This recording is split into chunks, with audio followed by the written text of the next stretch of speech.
Welcome to The Source, where we combine the headlines with in-depth conversations with the newsmakers themselves. I'm Pinky Webb. Today on the program, Metro Manila and nearby provinces are now placed under enhanced community quarantine as the government rushes to curb the rapid virus spread.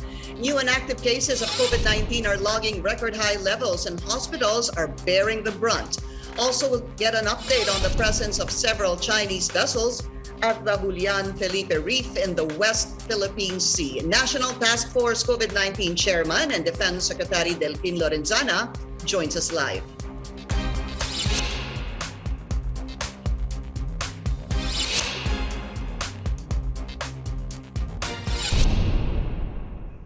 Parts of the country return to the strictest form of lockdown. A week-long enhanced community quarantine is now placed in, is now in place in Metro Manila, Bulacan, Laguna, Cavite, and Rizal.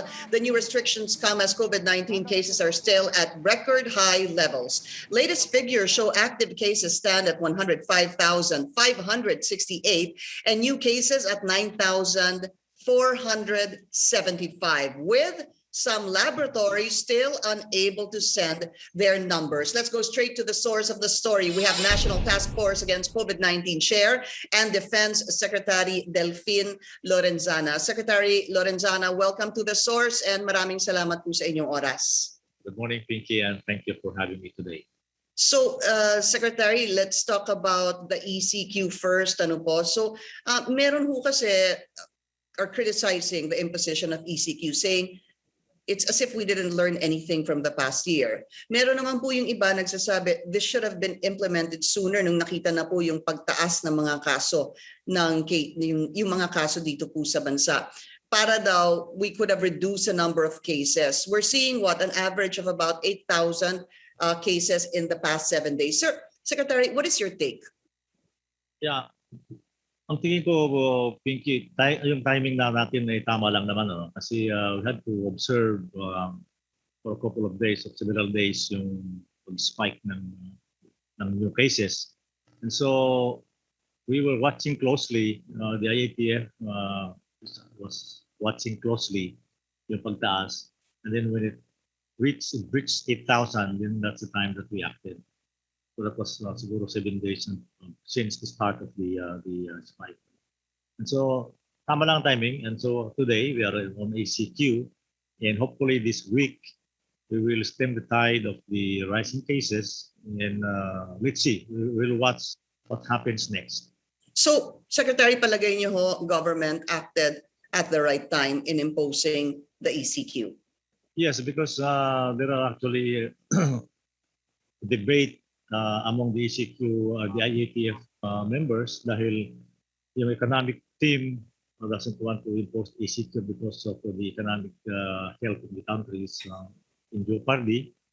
But eventually they relented dahil nga pataas na yung cases na bago. Pero kayo personally, I know that you've been monitoring the cases, Secretary. Do you think we should have implemented ECQ earlier? Maybe a couple of days earlier, but wala namang diferensya yun eh. Dahil kahit mag-implement ka ngayon, the case will keep on going kasi nga hindi mo naman makita agad yung infection. It takes between 5 to 7 days for the infection to show symptoms. Ano? So itong 1 week na to, yung observation to, observe natin mabuti kung ano yung trend, and then we will act accordingly later on kung ano pa yung dapat gawin. Yung pong cases, let's just talk about the past week, sir. March 22 to March 28, we had an additional, about 58,000 cases. That's a lot, sir. Also very telling here is the active cases at 105,000. How much reduction in cases are you expecting by the end of this week, sir, pagtapos po ng ECQ? I can't answer that, Pinky, no? Dahil meron tayong mga experts niya na yung Octa, the medical experts who are trying to project nila kung ano yung dapat na mangyari before we can recommend again the next move. But is government open, sir? Do you think yung itong 1 week na ECQ will be enough to really bring down the numbers, or is government open to extending this ECQ maybe for another week? That is the intention of the 1 week Pinky, to see kung ano ba yung, kung sapat ba yun para matigil natin yung pagtaas. So this 1 week is, to me personally, is an observation period. Ano ang trend nitong COVID virus.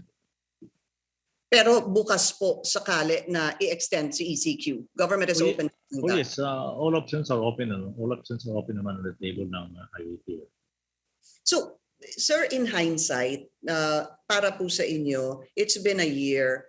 What could we have done better? Because there's a lot of take on dapat mass testing, dapat mas matinding contact tracing, and of course, dapat mas napaagang vaccination.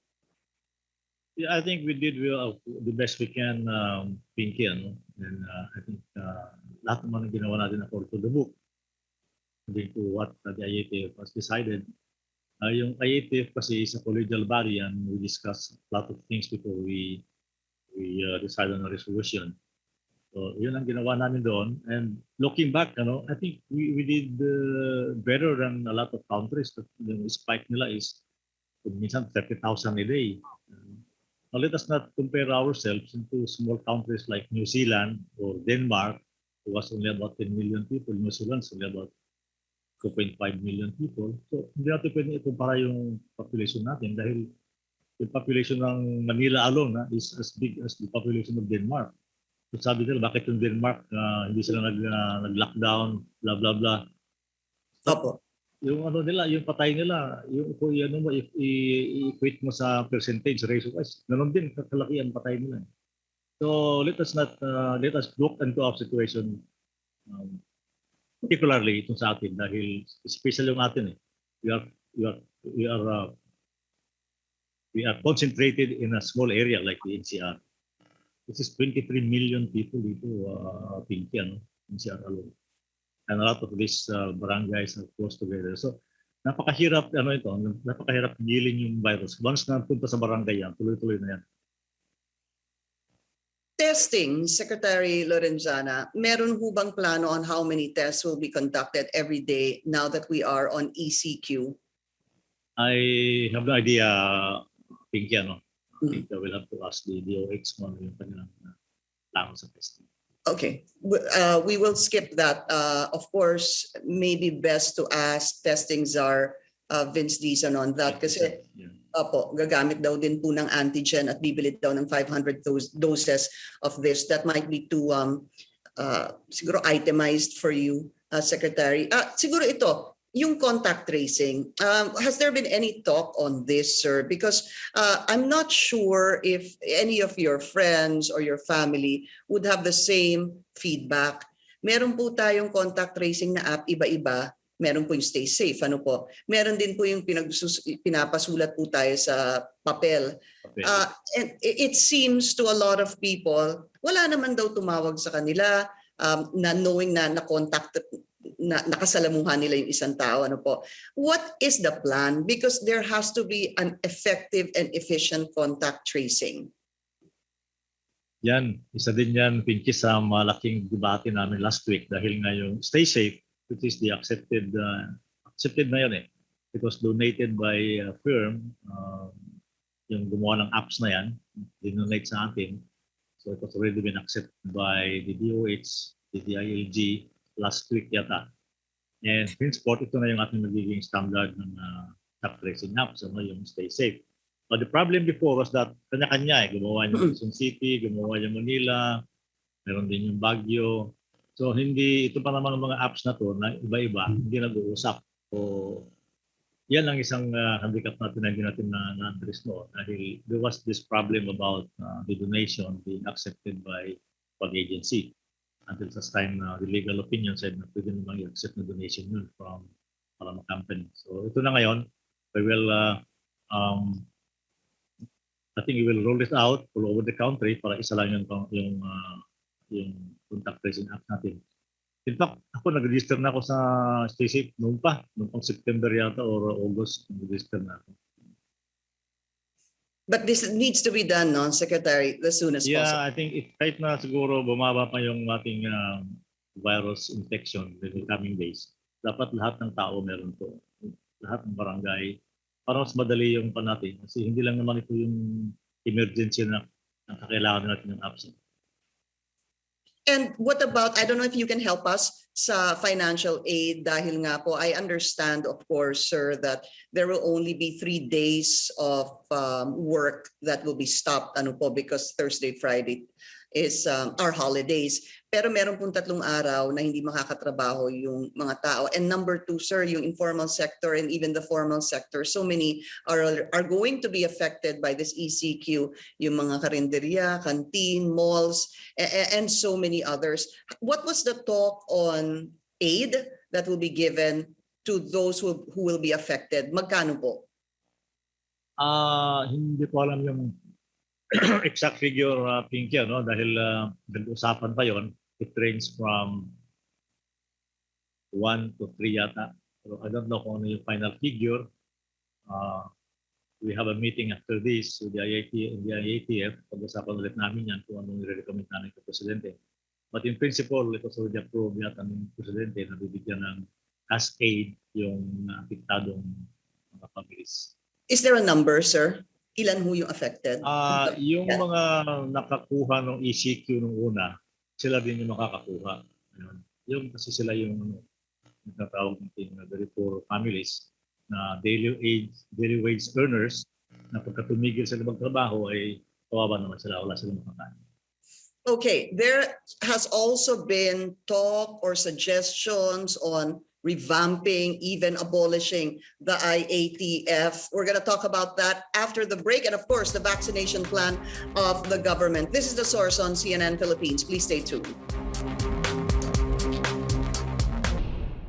You're watching The Source on CNN Philippines. Our guest today, Defense Secretary Delfin Lorenzana. Just very quickly, sir, dito po sa mga pumupuna sa IATF, sabi po ni Senator Amy Marcos, abolish the IATF. I remember Senator Ralph Recto also saying, hindi na po kailangan ng change oil. Kailangan daw dito ng change driver. What are your thoughts on this? Kailangan po bang i-adjust, magdagdag, magtanggal ng mga miyembro sa IATF and possibly add more health experts? I want to know ano ang gagawin natin pag pinabolis natin o palitan. What is the configuration that we are proposing? We don't hear any.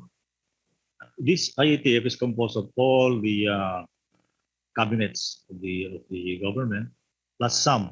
Pati ngayong doing business commission, nandun pa rin yan, PCG, yung anti-graft commission, nandun din yan.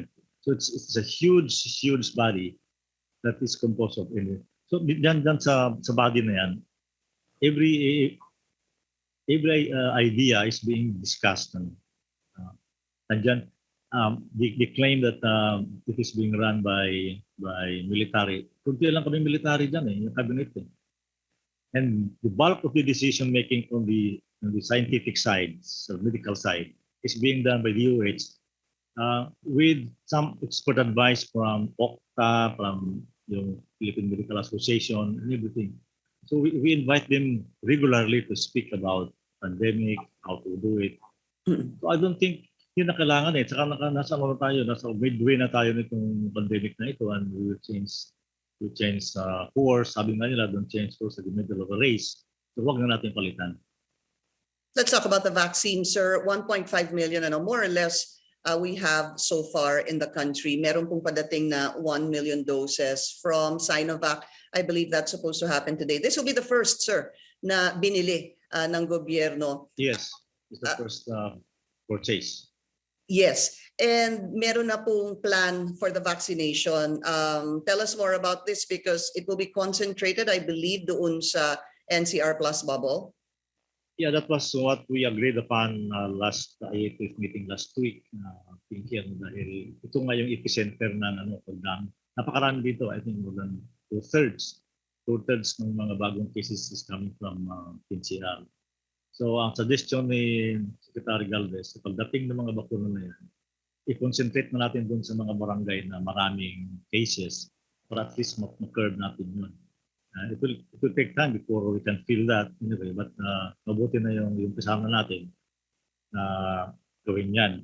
And so 2 days ago, we also had a meeting with the Metro Manila mayors at sinabihan na namin sila, winarningan na namin sila na gumawa na kayo ng listahan ninyo, saan natin gagawin itong vaccination na ito. So they are now preparing their list so that when the vaccines arrive, especially when we get the bulk of the order of the government from Novovax, sometime in the next month siguro or the other month, mag-start na tayo ng massive vaccination dito sa Metro Manila muna, and then towards Calabarzon and the parating ng mga probinsya.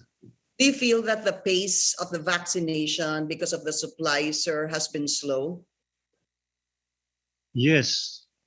The vaccination rollout is actually dependent on the availability of vaccines. Ano ito naka-vaccine kung wala naman tayong bakuna? Pero Secretary, kayo, you haven't been vaccinated, ano po? Hindi pa. Are you waiting for a specific vaccine or? I'm waiting for the go signal of Secretary Doke kasi siya yung pumitigil sa akin. I should have been vaccinated the first day when Sinovac was used in Veterans Hospital. But kasi that time, hindi ho siya recommended, sabi ng FDA, for seniors. Okay. Kasi meron daw communication from the Chinese na wala silang data to support that the vaccine is appropriate for people ages 60 and above. Nag-iingat lang naman yung DOH daw. Pati yung FDA nga, ayaw niyang vaccinate ng seniors. Yeah. It's actually really the FDA. And speaking of China, we need to talk about the Julian Felipe Reef, but we need to take another short break. The source will be right back. You're watching The Source on CNN Philippines. Our guest today, Defense Secretary Delfin Lorenzana. Let's talk about the Julian Felipe Reef. Sir, you said na meron pong Navy ship, hindi po ako nagkakamali, at PSG na nagmo-monitor are currently there monitoring the situation. To add to that, there's also an Air Force plane also monitoring the area. What is the latest situation, Secretary Lorenzana? Nandun pa ho ba yung 180 to 200 Chinese vessels? Okay, Pinky, ito I'll run you through the chronology of events. In March 7, the Coast Guard counted 220 ships in that area. The Julian Felipe Reef is actually a boomerang shaped reef. Pero malaki yun eh. There are still other features there that comprises the Union Bank, tawag doon Union Bank, the whole area. It's stretched from maybe 30 kilometers by 50 kilometers. Laki, it is a very big area. In March 22, the Philippine Air Force F-27 plane flew over the area and it counted 183 ships. Ganun pa rin yung nakatabi sila. And then in March 27, another Air Force plane, yung jet nila, yung AS-11, flew over. Walang pagbabago. And then on March 28, the PCG also was there. The Philippine Coast Guard ship was there. And the same, no change. Now, I have requested Secretary Tugade, kasi siya yung nasa kanya yung Philippine Coast Guard to please kahit nagpalit-palit lang sila ng yung isang Coast Guard lang muna ang palagi nandoon, palit-palitan ng ibang Coast Guard ship so that yung ating presensya doon ay continuous para ma-monitor natin kung ano talaga yung ginagawa ng mga Chinese ships doon. Now, the Bureau of Fish and Aquatic Resources will be fielding also a ship there soon, hopefully this week, para naman maprotektahan daw yung ating mga fishermen if there are fishermen, Filipino fishermen there. So yun ang situation doon ngayon. They are still there. Yung as of now siguro, wala pa namang umaalis doon. So those hundreds of ships of the Chinese are still there in So, Julian Felipe Reef. Yun pong yung Navy, yung Coast Guard, the ships that have tried to monitor the area. I just wanted to know, nagkaroon ho ba ng confrontation or have any of the Chinese vessels issued any warnings to the Navy ship or the Air Force scouring the area? Walang physical confrontation na Pinky. Pero mayroong mga warnings. Mga warning na do not come near. Sabi naman natin, we are patrolling our area. So that's the standard naman na change na kahit noon pa yan . Yeah. Parang sabi na wag kayong pumunta. Hindi, nandito kami sa area namin. Opo. Just like in Scarborough Shoal, ano po, Secretary. So, ang state... Saka sa pag-asa, nagpunta kami. That's right. Binawarningan kami na umalis kami. Hindi. We insist that it is our airspace also because pag-asa is our territory. How do you actually feel that after protest has been lodged by the DFA and a statement by the Defense Secretary yourself telling China to withdraw those ships in Julian Felipe Reef, that to this day they remain there? Yeah, there must be some reason why they are there, Pinky, no? The Chinese ambassador insists that these are fishing boats and they are sheltering from turbulent seas or bad weather. Yung choppy daw yung dagat. Now, we know from experience that this period of the year, from January to May, medyo kalmado yung dagat dyan . Kalmado yung dagat dyan. Kaya nga tayo, during this time of the year, yun yung ating construction ng pag-asa, i-restrict natin para makapagdala tayo ng mga materials, semento, graba, steel. But I had the Coast Guard check talaga kung ano yung talagang situation doon ng sea situation. Ang sabi niya, choppy nga. It is very choppy outside. But inside the shoal, the reef, very calm. Tapos pumasok sila doon . Kalmang daw doon. So there must be truth in the allegation of the Chinese na doon sila para magtago sila sa elements ng dagat.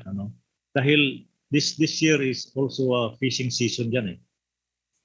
Ito yung fishing season kaya kalma nga yung dagat nakakapunta. Pati yung ating mga wooden hulled ship or boat nakakapunta dyan sa lugar na yan during this time of the year. But not this time siguro dahil nga of this bad weather or bad sea situation. But there's a lot of facets to consider here, Secretary, kasi kung they were seeking shelter, wala naman ho tayong nabalitaan na masamang panahon. Number two, para ho ba sa inyo, those boats, those vessels look like Chinese fishing boats? We cannot ascertain if they are really fishing boats, but they insist, the Chinese insist that they are fishing boats.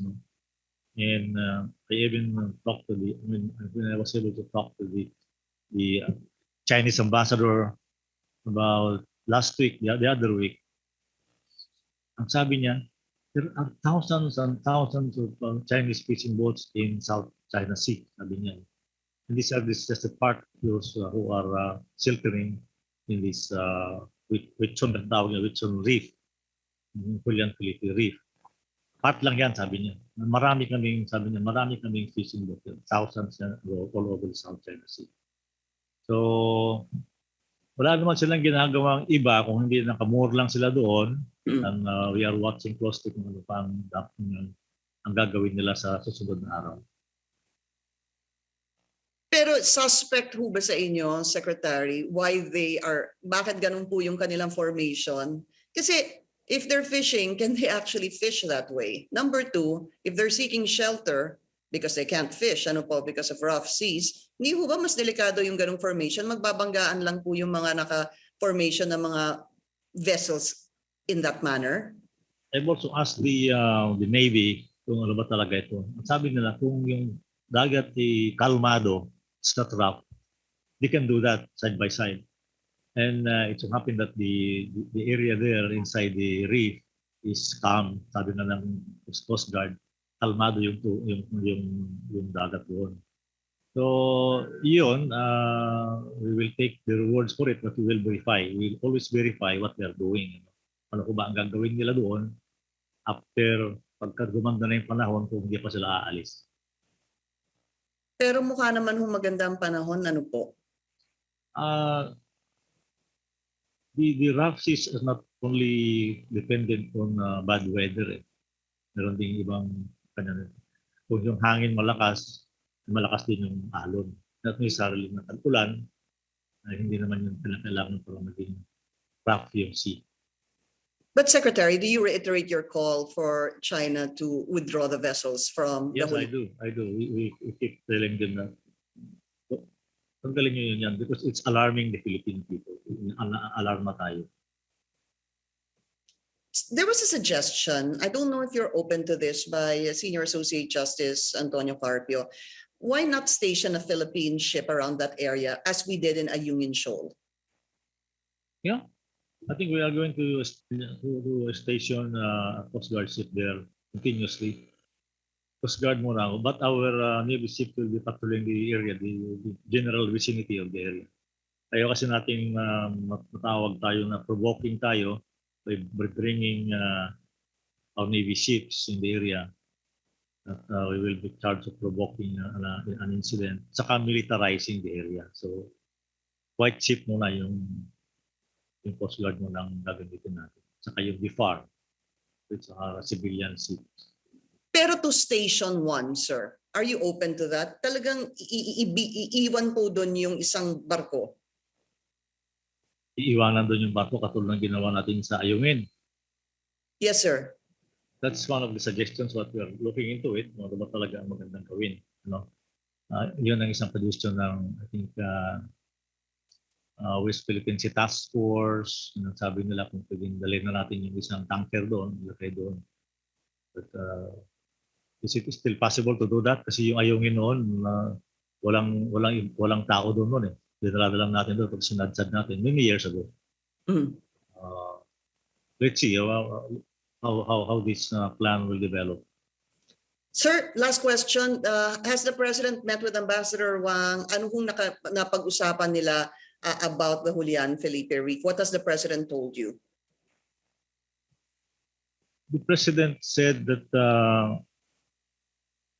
we assert our rights over the area according to the UNCLOS of 1982 and according to the 2016 arbitral ruling. At sinabi rin niya sa Presidente na sa Ambassador na kung pwede, tanggalin yung mga ships doon dahil it is alarming the Filipino people. It's a shock word, alarming the Filipino people. And to that, the Ambassador's response was? He will relay the President's concern to Beijing. All right. Defense Secretary Delfin Lorenzana, sir, maraming salamat po sa inyo oras and take care. Maraming salamat din, Pinky, and ingat ka rin. And thank you for joining us here on The Source. I'm Pinky Webb. You're watching CNN Philippines. Thank you.